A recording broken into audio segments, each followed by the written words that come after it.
turagushima uyu munsi waduhaye gukomeza kuba imbere yawe mwami, dusenga dushaka amaso hawe twiyiriza, kuko niko ijambo ryawe ritubwira yuko muri kiriya gihe cy'iherezo ko nitubona ibimenyetso byose wavuze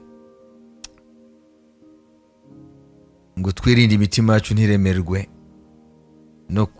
no kurya no kunywa n'imitwariko y'ubugingo, ngo uwo munsi ntuzeho mwami dutungurwa, kuko niko uzaba nk'umutego ku batuye isi.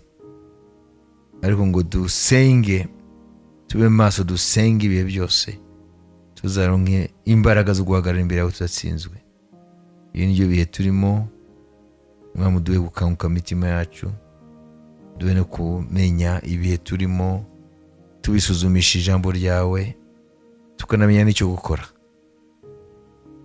Turasengera abo bose bafite amazina yanditswe mu gitabo cy'ubugingo, abo bose bitirwa izina ryawe, abo bose mwami wita abawe, kuko ijambo ryawe rivuga ngo urufatiro cyangwa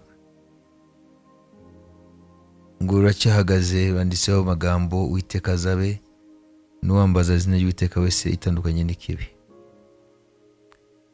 Mwami, abawe urabazi bose, rero ubarinde muri iki gihe turimo, bakangure abariho baragwa, hongere ubagire ubuntu, babyuke, abasinzire bakanguke, abapfuye mu mwuka bazuke, kuko nicyo gihe gukanguka wowe usinzire mu bapfuye Kristo akumurikire.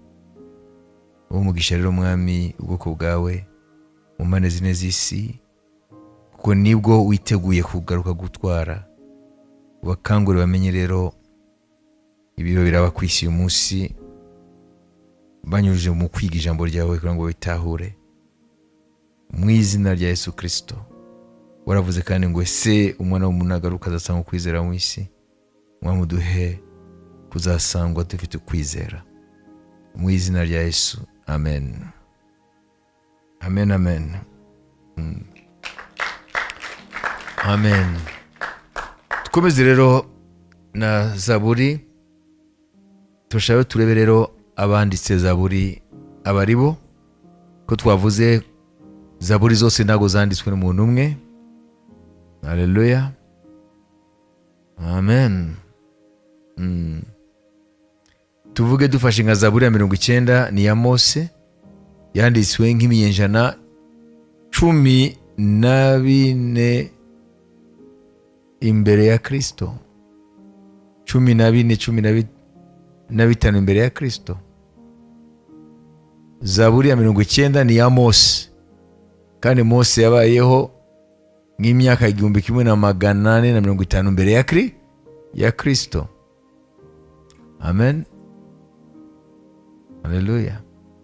Kandi izi Zaburi zanditswe nyuma yaho gato, nk'imyaka 1900 mbere ya Kristo, nka Zaburi za Dawidi imyaka 1000 mbere ya Kristo, Zaburi ya Salomo imyaka 900 imbere ya Kristo. Haleluya. Urumva ko zanditswe mu bihe bitandukanye. Hariho na Zaburi yanditswe nk'ibinyejana 5 mbere ya Kristo. Haleluya. Nk'iya Zaburi ivuga ngo igihe bari hafi y'inzuzi cyangwa y'imigezi yo muri Babuloni, barira bibuka Siyoni, sibyo? Murumva ko nk'iyo, murumva yuko bari mu bunyage. Ubwo ni nk'igihe cya gatanu, sibyo? Cya gatandatu mbere ya Kristo. Nuvuga ngo rero Zaburi zanditswe mu bihe bitandukanye n'abantu batandukanye. Amen. Turebe Zaburi nyinshi za Dawidi. Zaburi za Dawidi zose, muri Zaburi 150 zigize Zaburi ufite muri Bibiliya, 74 ni za Dawidi. Muri Zaburi 150 dufite, 74 ni z'umwami Dawidi. Cyo mpamvu se abatabizi bavuga zaburi yose ngo ni Dawidi kuko niwe yanditse nyinshi. Amen. Zaburi 74 ni za Dawidi. Tufate urugero Zaburi ya 72 umurongo wa nyuma. Uvuga iki? Fin des prières de David fils d'Isaïe. Numva? Ibyo Dawidi mwene Yesayi yasabye birarangiye. Numva se? Nuko Zaburi? Nuko ibyo yasabye muri Zaburi 72 birarangiye. Nuvuga ngo iyo Zaburi ni ya Dawidi. Usibye ko ari zo mufite ku mutwe wanditse ngo Zaburi ya Dawidi. Ariko nabaye urugero hano. Nuvuga ngo ari amagambo yose usoma Zaburi ya 72 ni isengesho ya Dawidi. Amasengesho ya Dawidi. Sibyo? Haleluya. Zaburi za bene Kora. Bene Kora ni 11. Muri Zaburi 150, Zaburi 11 ni za bene Kora. Mose afite Zaburi imwe ya 90. Sibyo? Salomo afite Zaburi imwe y'ijana 27. Ni muizi yose. Hemani afite Zaburi imwe ya 48. Etani afite Zaburi imwe ya 89. Ni bangahe banditse Zaburi? Dawidi, Asafu, bene Kora, Mose, Salomo, Hemani, Etani. Bangahe? Ariko ntago zirangiye. Hariho 49 zisigaye. Izo ntabwo zizwi wa nyirazo, ariko benshi nazo bazegereka kuri Dawidi ko arize. Iyo yose tumenya nyirazo utamenya nyirazo ni umwuka wera wahumetse. Ni nk'igitabo cy'Abaheburayo. Ntago bavuga ngo igitabo cy'akanaka. Urwandiko rwandikiwe Abaheburayo. Benshi rero babirebye imyandikire n'amagambo arimo bavuga ko ari Paulo. Ariko ntabwo Bibiri tubwira wariwe. Ni byiza rero kuguma rero mu mbago za Bibiliya. Imana ishimwe. Kugeza mu byumvise. Haleluya. Tuvuge nka Zaburi ya 96 iravuga ibyo kugaruka ku isanduka y'Uwiteka Yerusalemu. Uhita ko ari Dawidi wayanditse. Yagendaga imbere abyina. Amen. Ariko mu gihe bitazwi neza nyirayo, ni byiza kuguma mu mbago ya Bibiliya ko tuzi ko ibyanditswe Bibiliya byose byahumetswe n'Imana.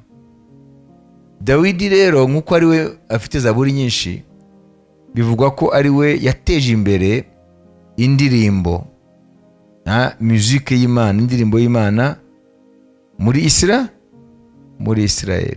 Cyane cyane akaba ari umuntu yakundaga guherekezanya amagambo y'Imana mu ndirimbo n'ibyuma by'amajwi. Imana ishimwe. Dawidi rero mu Zaburi ahera ku buzima bwe bwite, ibihe bitandukanye by'ubuzima bwe, byaba iby'umubabaro, byaba iby'ibyishimo, byaba iby'intsinzi, sibyo? Byose ubibona muri Zaburi ze, ariko bikaba bishura ukuri ko mu mwuka. Imana ishimwe. Mwabyumvise? Ubwo Dawidi twumvise ibye ko cyane cyane turabona ubuzima bwe bugaragara mu mazaburi ye, sibyo? Yaba ubutabarwa yagize ari Zaburi yabyo. Ko twavuze ko Zaburi nshya ijambo ngo cantique nouveau, indirimbo nshya iba ikurikiye ikintu Imana yakoze gishya. Une délivrance par exemple, Imana yatabaye, sibyo?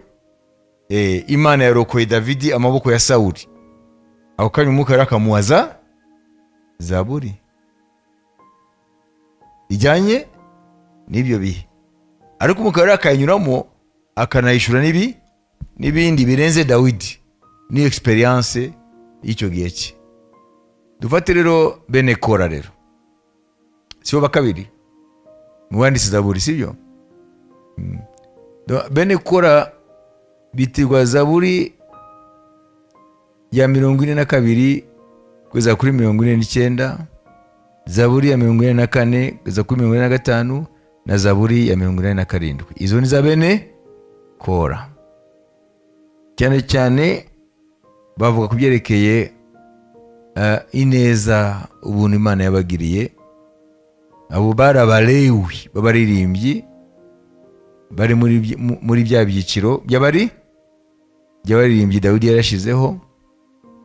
Amen. Cyane cyane mumenye ko aba bakomoka kuri Kora yafatanije na Abiramu na Dotani kugomera ba Mose, none bagahura na jijima y'Imana. Rero barashima ko nibura bo bariho, cyane cyane ko ubakomokaho Bibiliya imuvuga bitari byiza. Kumva ko bafite impamvu yo gushima Imana. Amen. Ese murabyumva? Cyage cya revolte ya Dotani, Abiramu na Kora. Azafu nawe yari umulewi, yarashinzwe rero umurimo wo mu nzu y'Imana, do guhimbaza Imana. Haleluya. Il était chargé de diriger la louange. Niyo yayoboraga indirimbo zo guhimbaza Imana, ministère de louange et d'adoration. Mose rero muramuzi mwese rero, ntabwo turinda kumuvugaho. L'homme de Dieu, guide, libérateur du peuple. Niwe mucunguzi wa Isirayeli bava muri Egiputa, kandi nawe yadusigiye Zaburi imwe ya 90 avuga la grandeur de Dieu, kuntu Imana ihambaye. Amen. N'ukuntu yakijije ikoresheje ukuboko kw'imbaraga ubwoko bwayo. Ariko akavuga niki? Akavuga rero n'intege nke z'umuntu, ugukomera kw'Imana n'intege nke z'umuntu. Niyo mpamvu yavuze ngo ubuzima bwacu ni imyaka 70, kuwukomeye kuwufite imbaraga 80. Uwo ni Mose yabivuze. Twigishe kubara imyaka yo kubaho kwacu, tubone gutunga imitima y'ubwenge. Uwo ni Mose. Hanyuma Salomo muramuzi, mwene Dawidi, ariwe yubatse ingoro ya mbere y'Imana muri iyi si. Amen. Ariyo yakurikiye ubuturo Imana yagigenderamo mu gihe cyose cyo mu butayu. Uwo ni Salomo. Nawe afite Zaburi imwe yadusigiye 127, ni ya Salomo. Twayisomeye Zaburi ya Salomo twumve, tujya tuyivuga ariko amagambo yayo. Uwiteka iyo atari we ubaka inzu, abayubaka baba baruhira ubusa. Uwiteka iyo atari we urinda umudugudu, umurinzi abera amaso ubusa. Tugumya nko bibise. Aravuga inzu kurindwa, sibyo? Uyu ni Salomo rero, niwe yubatse inzu ya mbere, ingoro ya mbere yitirirwa Imana muri iyi si, uretse bwa buturo. Turi rero n'uwitwa Emani na Etani.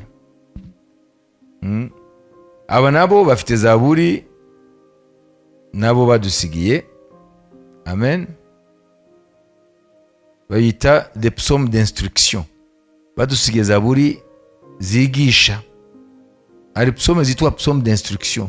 Zaburi zigamije kwigisha ubwoko bw'Imana, ko ari mu bwenge bw'Imana. Dusoma Abami ba mbere 4:31. Abami ba mbere 4:31. 4:31.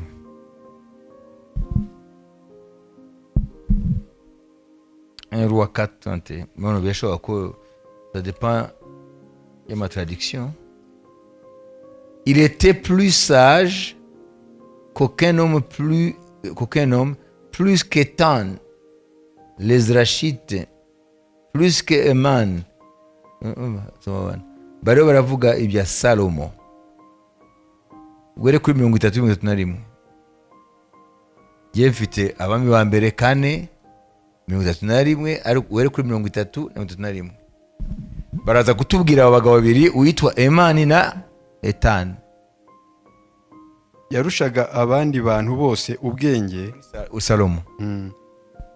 nka Etani umwerashi umwezerahi, kandi nka Herimani na Kurukori na Darada na bene Mohori. Nishaka gumizaho abagabo mwabumvise, Emani mwamumvise, na Etani abantu rero nabo badusigiye Zaburi. Ingoma za mbere mu mazaburi nabo bafite Zaburi. Ingoma za mbere 25 umurongo wa mbere wa 4 wa 5 n'uwa 6. Kandi Dawidi n'abatware b'ingabo batoraniriza uwo murimo bamwe bo muri bene Azafu n'abaherimani n'abahedutuni ngo bahanuze inanga na nebelu n'ibyuma bivuga amazina y'abakoraga uwo murimo uko bajyaga ibihe n'aya. Abo muri bene Azafu ni Zakuri na Yozefu na Netaniya na Asarela, abahungu ba Azafu. Batwaraga na Azafu wahanuzaga uko itegeko ry'umwami ryari riri. Abayedutatuni, abahungu be ni Jedaliya na Seli na Yesaya na Yashabiya na Mititiya, uko ari batandatu batwaraga na se Yedutuni, wagiraga inanga ahanura mu buryo bwo gushima no guhimbaza Uwiteka.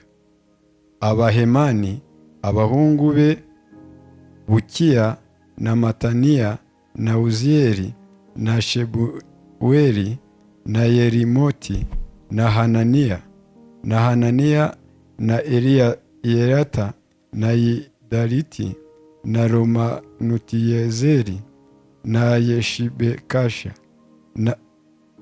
Yoshibekasha na Meroti na Horitiri na Mahaziyoti. Abo bose bari abahungu ba Hemani bamenya umwami mu magambo y'Imana. Wo gushyira hejuru ihembe, Imana iha Hemani abahungu 14. Amen. Mwabumvise? Nimwumvise ba Emani na Etani? Okay, nibyo. Nimwangu barimo. Dore nukumenya ko izo Zaburi zabo nuko nabo bari mu bakozi b'Imana. Imana yanyuzegamo, amen, mu byerekeye umurimo wo guhimbaza no kuramya, umurimo wo mu nzu y'Imana, Abalewi, amen. Hanyuma ikindi nacyo tugira tuvuge, nureba za Zaburi Imana yagiye ikoresha abantu bose badusigiye Zaburi bijyanye n'imirimo bari basanzwe bakora. Zaburi ya 23 twasomye twizeho muri kiriya gihe cy'amasengesho ngaruka kwezi, kubera ko ari Dawidi yayihawe,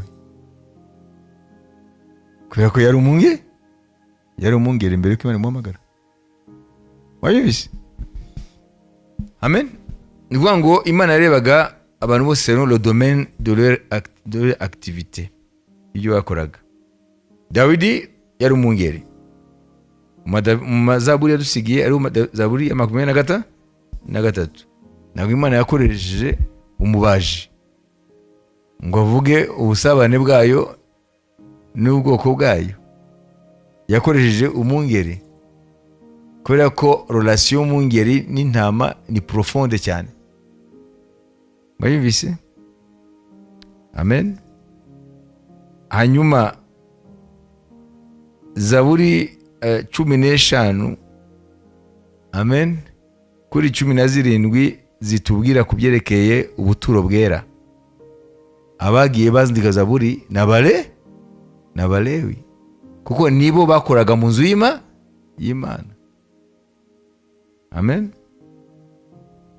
Ni ukuvuga ngo abalewi, muri aba banditse zaburi, abalewi barimo bavugaga cyane iby'ubuturo, kuko nibo bakoreraga Imana. Dawidi nawe yavuze ibyo umwungeri n'intama ndetse n'imbaraga z'Imana itabara, kubera ko yabaye mu buzima bw'imirwano. Iyo mukwiye kwimenya rero. Amen. Amazaburi y'abatambyi, amazaburi dufite y'abatambyi arangiza igihe cyose n'amaverse cyangwa amagambo yo gushima Imana. Haleluya. Iyo bita doxology, amagambo arangiza n'amagambo yo gushima Imana. Amazaburi dufite hano yanditswe n'abatambyi. Abatambyi ntiwamenya bari bo, bazafu. Arangiza n'ijambo ngo dushima Imana. Iyo bita doxology, ni formule yo gushima Imana. Formule yo gushima Imana. Dufate nk'urugero, hariho rero ibintu bijyanye na zaburi. Dufate nka zaburi ya 40 iratubwira mu buryo bw'ubuhanuzi izuka ry'umwami Yesu.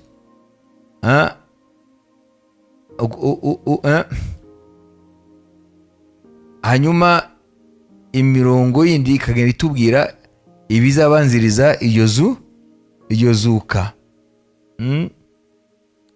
Na zaburi ya 43 niko bimeze. Tusome zaburi ya 40. Nategereje Uwiteka nihanganye, antegera ugutwi yumva gutaka kwanjye, kandi ankura mu rwobo rwo kurimbura no mu byondo by'isayo. Ashyira ibirenge byanjye ku rutare, akomeza intambwe zanjye, kandi yashyize indirimbo nshya mu kanwa kanjye. Niyo shimwe ry'Imana yacu. Benshi bazabireba batinye, biringire Uwiteka. Hahirwa uwiringira Uwiteka, kandi ntahindukirire abibone cyangwa abiyobagiza gukurikiza ibinyoma. Uwiteka Mana yanjye, imirimo itangaza wakoze ni myinshi, kandi ibyo utekereza kutugirira nabyo ni byinshi. Ntihariho uwagereranywa nawe. Nashaka kubyatura no kubirondora, byaruta ubwinshi ibyo nshoboye kubara. Ibitambo n'amaturo y'ifu ntubyishimira. Amatwi yanjye urayazibuye. Ibitambo byokeje n'ibitambo by'ibyaha ntiwabishatse. Mperako ndavuga nti, dore ndaje. Mu muzingo w'igitabo niko byanditswe kuri jye. Amen. Nimubona se? Iyo zaburi iravuga Kristo, kuko mu Baheburayo umwuka yongeye kubigarura, avuga ko Kristo yavuze ko ibitambo byatambaga nko amategeko ya Mose abitegeka, ngo Imana ntiyabyishimiye. Ngo niyo tuma navuze ni ndagiye gukora ubushake, ndaje gukora ubushake bwawe. Ngo muzingo w'igitabo, ni kuvuga ngo iyi zaburi iravuga igitambo cya Kristo ndetse n'ibizaherukira igitambo, nuko izuka rye. Benshi bazabibona, bazabimenya, biringira Imana. Izura bapfuye, ko yazuye umukuru w'ubugingo Yesu Kristo. Imana ishimwe. Amen. Urumva ko zaburi zirimo ubutunzi bwinshi. Harimo ubuhanuzi, harimo amateka, harimo ibintu byinshi cyane, harimo guhimbaza Imana, gukomera kwayo n'ibindi. Imana ishimwe. Hanyuma turebe rero buri amazaburi yose ikintu kiyaranga. cy'umwimerere. Amen. Hari zaburi za mbere zitwa les psaumes messianiques, ni zaburi zivuga ibya Mesiya. Ni nyinshi ntabwo twazirangiza. Zaburi ya kabiri, y'umunane, 16, 22, 23, 24, 40, 41, 45, 38, 39, 32, 89, 102, 110, 118. Urumva zose zivuga ibya Mesiya, bagita les psaumes messianiques, zivuga ibya Mesiya, zamenyekanishaga imibabaro ya Kristo n'ubwiza buzabiherukira. Niyo Petero yavuze. Aya magambo ya Petero ariho aravuga ibyerekeye izo zaburi twamaze kuvuga ko zivuga imibabaro ya Kristo n'ubwiza buzaherukira iyo mibabaro. Ni nyinshi izo zaburi. Urwandiko rwa mbere rwa Petero igice cya mbere, umurongo wa 11. Abahanuzi bahanuye iby'ako gakiza barondoraga n'iby'ubuntu mwari mugiye kuzahabwa babishimikiriye. Barondoraga igihe icyo ari cyo n'ibimenyetso byacyo byerekanwaga n'umwuka wa Kristo wari muri bo, agahamwa n'imibabaro ya Kristo itari yaba, n'ubwiza bw'uburyo bwinshi bwari bugiye kuyiheruka. Amen. Nibyo izi zaburi rero navuze zivuga imibabaro ya Kristo itari bwabe n'ubwiza buzaherukira iyo mibabaro, bivuga izuka rye n'ibijyanye n'iryo zuka. Babyita iyo ni kategori y'amapsome messianique. Amazaburi avuga ibya Mesiya. Wabibise? Tuvuze zaburi ya kabiri, y'umunane, 16, 22, 23, 24, 40, 41, 45, 38, 69, 72, 89, 102, 110, 118. Ayo mazaburi yose avuga imibabaro ya Kristo n'ubwiza buzaherukira. Hanyuma kategori ya kabiri, les psaumes de repentance, zaburi zo kwihana. Nazo ntwazivuga ni nyinshi, ariko nagwe zaburi ya gatandatu, 32, 38, 91, 51, 102, 130, 140. Ni zaburi zitubwira ibyo kwihana. Donc le but de ces psaumes d'instruction, c'est d'apporter de l'instruction aux croyants à partir de celle que le psalmiste tire de ses expériences avec Dieu. Izi zaburi rero za instruction zo kwigisha, nuvuga ngo umukara akoresha amateka y'umwanditsi w'izo zaburi kugira ngo atwigishe natwe mu buzima bwacu bw'abizera. Bazita les psaumes d'instruction, zaburi zo kutwigisha. Mwabikurikiye? Amen. Ntabwo ari inyigisho ziva mu cyuka mu kirere, n'ubuzima bw'uwo Imana yakoresheje kwandika zaburi, none umukara akazikoresha, akabukoresha amateka y'uwo muntu yanditse zaburi kugira ngo atwigishe natwe. Hanyuma les psaumes zitwa psaume Alleluia. Ari zaburi zitwa Alleluia. N'amazaburi atuyobora mu guhimbaza no kuramya, cyane cyane mu kuramya. C'est un ensemble de cantiques d'adoration et d'action de grâce. Kuramya. Amen. Aritwa les psaumes alphabétiques nabyo zigenda zandikwa bikurikije inyuguti z'Igiheburayo, nizo zibanza izo zaburi. Hanyuma hari zaburi rero mukunda kumenya zitwa zaburi z'amazamuko, les cantiques de degré. Amen. Baririmbaga bazamuka bajya ku ngoro y'Uwiteka.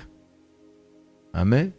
Ni zaburi kuva ku 120 kugeza kuri zaburi ya 134, kuva ku zaburi 120 kugeza kuri zaburi 134 bayita zaburi y'amazamuko.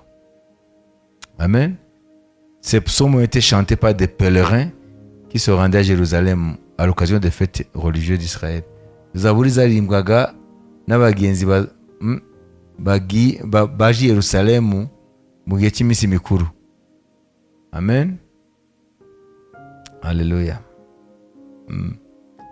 Rero izo zaburi zose uko tuzifite muri Bibiliya, intego ni imwe, nuko ziba isoko yo kutwigisha no kuduhumuriza. Amen. Uretse kutumenyekanisha ibizaba, nka Kristo n'imibabaro ye yababajwe n'izuka rye n'ibizakurikira, ariko zaburi ziha umuntu w'Imana kuzivomamo, kuzivomamo ibimuhumuriza, amen, n'ibimwigisha. Imana ishimwe. Ariko twavuze ko zaburi zikwiye gusomwa mu rwunge rw'ibyanditswe bera bindi, kugira ngo ntuzafate ibintu ku nyuguti usange uragendera mu mwuka utari umwuka w'ubutumwa bwiza, umwuka w'ubuntu. Imana ishimwe.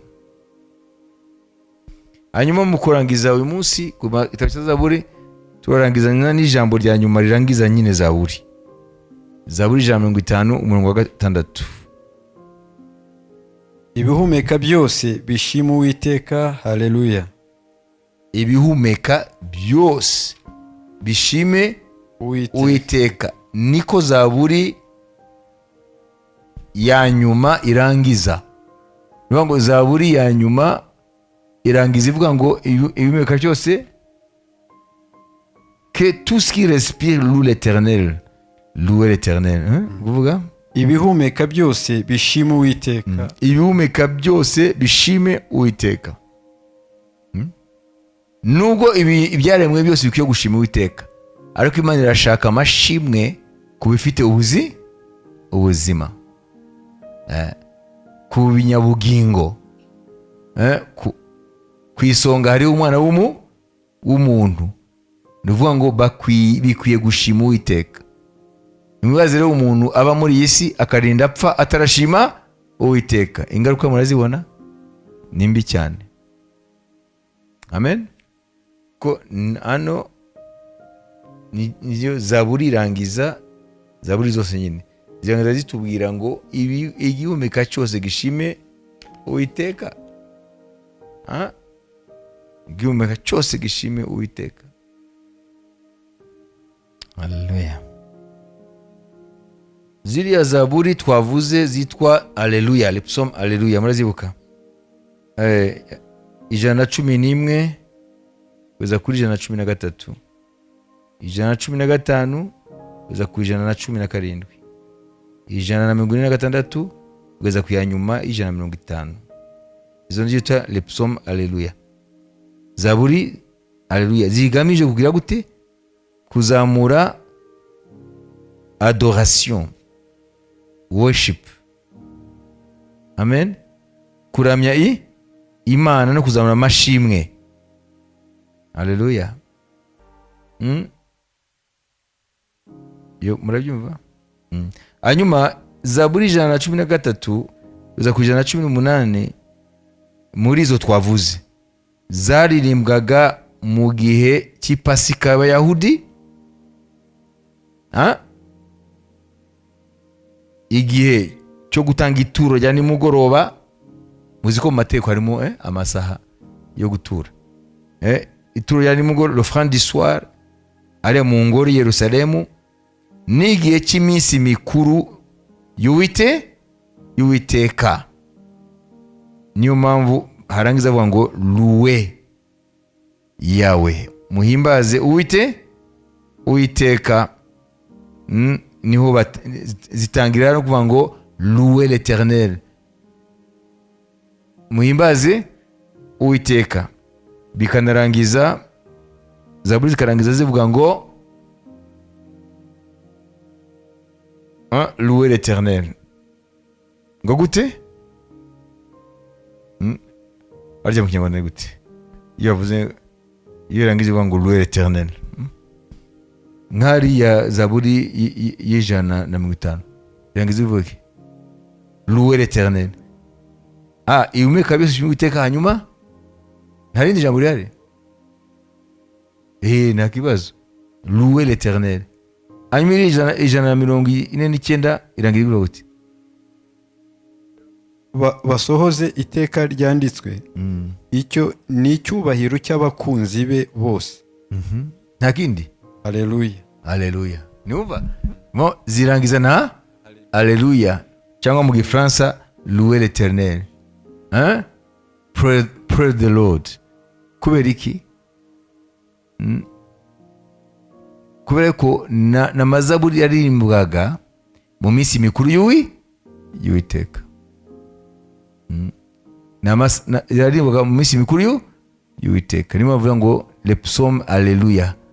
Nivuga ngo na mazaburi yo guhimbaza Imana yaririmbwaga, birumvikana hifashishijwe ibyuma by'amajwi agamijwe kuririmbwa mu minsi mikuru y'Uwiteka. Ni muyizi se? Rero turarangije inyigisho z'uno munsi zari zigamije kwiga amazaburi. Nibura yaguhaye ishusho mu buryo bw'umwuka y'ukuntu uzajya usoma zaburi. Amen. Wowe ntabwo uzakora amakosa nk'ay'abandi, buri zaburi uyitire Dawidi kuko wamaze kubimenya. Amen. Kandi wamenye amazaburi ko afite intego, kandi ko umwuka wera niwe nyiri zaburi zose. Kubera ko twabonye ko muri zaburi hari igihe ivuga amateka y'ubwoko bw'Imana, hari igihe bavuga amateka y'uwo wanditse zaburi, ariko umwuka wera agahita anyura muri iyo zaburi akamenyesha ibizaba. Niyo twabonye ko ariho zaburi zivuga ubuhanuzi buzaza ku byerekeye Mesiya ariwe Kristo, n'umubabaro we n'urupfu rwe n'izuka rye n'ubwiza buzaherukira iyo mibabaro ya Kristo. Bivuga ngo rero ngo bariya banditsi ba zaburi ntago bari kumenya ibizaba imyaka 1000, sibyo? N'ibihumbi, urumva? Kuko n'ibi bihe byacu ariyo muri za zaburi zageze ibihanura. Rero ntago bari kumenya ibintu bizaba mu binyabihumbi biri imbere yabo, atari ko Imana yari muri bo ibakoreramo yishura umugambi w'Imana. Rero ibyanditswe byera byose harimo na za zaburi ntago byanditswe mu bushake bw'umuntu, ahubwo umwuka wera niwe yaba umekeyemo kugira ngo Imana imenyekanishe mu bana b'abantu ubushake bwayo, umugambi wayo. Imana ihabwa icyubahiro. Hanyuma twanzura tuvuga iki? Twanzura tuvuga duti nitukamere nk'abo mu gihe cya Yesu Kristo Bayuda batamenye ko ibyanditswe byera birabasohorera mu maso yabo batabizi, kuko byabazaniye ingaruka ikomeye mu mateka yabo. Natwe rero turebe nimba mu bihe byacu nta byanditswe byera birimo birasohora tutabizi, tukibera mu byacu, tukibera amadini yacu no mu materaniro yacu, ariko tutazi ko ibyanditswe byera biriho birasohora mu maso yacu, ko natwe byazatugiraho ingaruka ikomeye idashobora irreversible, ingaruka zidashobora irreversible, des conséquences irréversibles. Tuzicuza iteka ryose. Ingaruka zidafite igaruriro. Bayumvise?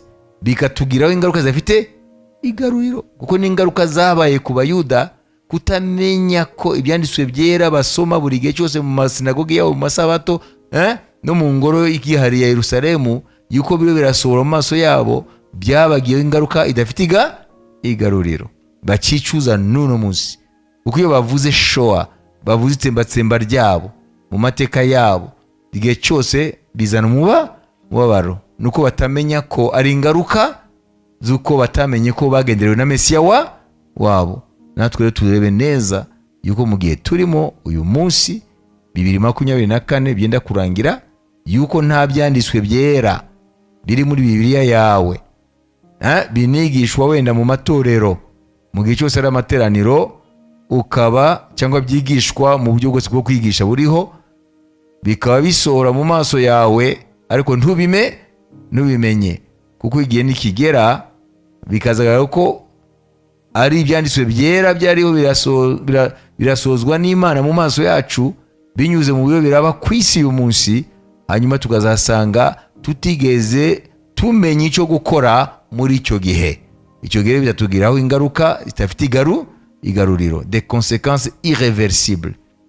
Kandi igihe ndahamya rero nk'umuntu nigisha Bibiliya imyaka hafi 40 nigisha Bibiliya, cyane cyane nkangurira abantu kumenya itabaza ry'Imana rimurika mu mwijima w'isi y'ubujiji. Iryo tabaza Petero yagise ijambo ry'ubuhanuzi rya Bibiliya. Rero nshobora guhamya ntashidikanya ko turi mu bihe aho ubuhanuzi bwinshi bwa Bibiliya buriho burasozwa mu maso yacu, ariko ni bake mu bitwa abantu b'Imana babibona babimenya, nk'uko n'abafarisayo n'abasadukayo n'abanditsi bari bahumye ku byanditswe byera basoma bigisha abandi, ko bitwaga ko ari bo barimu b'amategeko y'Imana n'amagambo y'abahanuzi, ariko ibintu barasomaga bakabyigisha mu masinagoge yabo byari birasozwa mu maso yabo ntibabimenye. Ingaruka rero zikaba zarabaye gusenyuka kwa Yerusalemu n'ingoro y'Imana no kwicwa n'Abaroma mu mwaka 70 no gutatanirizwa amahanga yose yo ku isi, bakamara igihe kirekire hafi imyaka 2000, ariyo itera grande diaspora juive. Noneho bakaba abantu banisha icyo bari cyo mu mahanga, bagahisha ko ari Abayahudi, bakahisha mu moko y'abanyamahanga. Niyo mpamvu dufite Abafaransa bafite inkomoko y'Abayahudi, mu Banyamerika harimo Abayahudi, mu Banya-Ukraine harimo Abayahudi, muri Zelensky perezida wa Ukraine ni Umuyahudi, sibyo? Uriya Blinken wa nuze secrétaire d'État w'Amerika, umunyamabanga mukuru wa Amerika ariyo l'équivalent ministre des Affaires étrangères, sibyo? Minisitiri w'Ububanyi n'Amahanga ariyo bamwita secrétaire d'État, sibyo? Secretary of State uriya ni Umuyahudi w'Umunyamerika, n'abandi mu mahanga yose bariho barahari. Kubera iki? Kubera ko baragiye rero bahita bisha mu mahanga, kuko ijambo gito Umuyahudi cyari igitutsi, barahigwaga. Noneho bahita bisha muri ayo mahanga ko bayamazemo ibinyagihumbi bibiri umara igihe kirekire cyane. Hanyuma rero igihe kigeze rero Imana itangira rero chapitre cyangwa igihe cyo kubagarura iwabo, kugeza aho Israeli yongera kubicyanga mu maso y'abanyamahanga. Nubwo abantu bashobora kutabyemera, ariko iriya ni Israeli Imana yagaruye kugira ngo izabavanemo igishitsi cyera kizamenya Mesiya. Noneho kikinjira rero mu masezerano yarasigaye kugira ngo Imana ihindure Israeli kuba umutwe aho kuba umurizo, kuba abambera aho kuba binyuma. Kandi Israeli noneho mu gihe yabereye isi umuvumo, ahubwo Israeli izabereye amahanga umugisha, ngo Israeli zera imbuto kubw'amahanga. Imana ihabwe icyubahiro. Turangije natwe nkuko Zaburi za haleluya zirangira, Zaburi y'amashimwe zirangira ngo haleluya. Imana ihabwe icyubahiro. Ngibyo no munsi ndibaza ko ari byo wungutse. Amen. Data, turagushima uyu munsi waduhaye kugira ngo dukomeze gusenga twiriza dushaka mu maso hawe, kandi twiga n'ijambo ryawe, ko twumvise yuko ibyanditswe byera nibyo tuvomamo ubwenge bw'ijuru, nibyo tuvomamo urumuri rutumurikira, kandi tukamenya ibyanditswe byera atari mu nyuguti gusa, ariko tukabimenya mu buryo bw'Umwuka Wera, mu buryo bwishurirwa. Urakoze Mwami ko ukomeza kudufungura ubwenge kugira ngo dutahure ibyanditswe byera n'ubwira ubwami bw'Imana. Turasengera itorero ryawe Mwami Yesu, watangiye amaraso yawe, watangiye ubuzima bwawe, kugira ngo mu mahanga yose abizera Imana muri Kristo Yesu bakanguke muri iki gihe cya nyuma, bahumuka amaso yabo, bamenye ko igihe cyabo cyo gucungurwa kirageze, igihe cyo kuvanwa muri iyi ntambara yo kurwana na Satani n'iy'isi na kamere.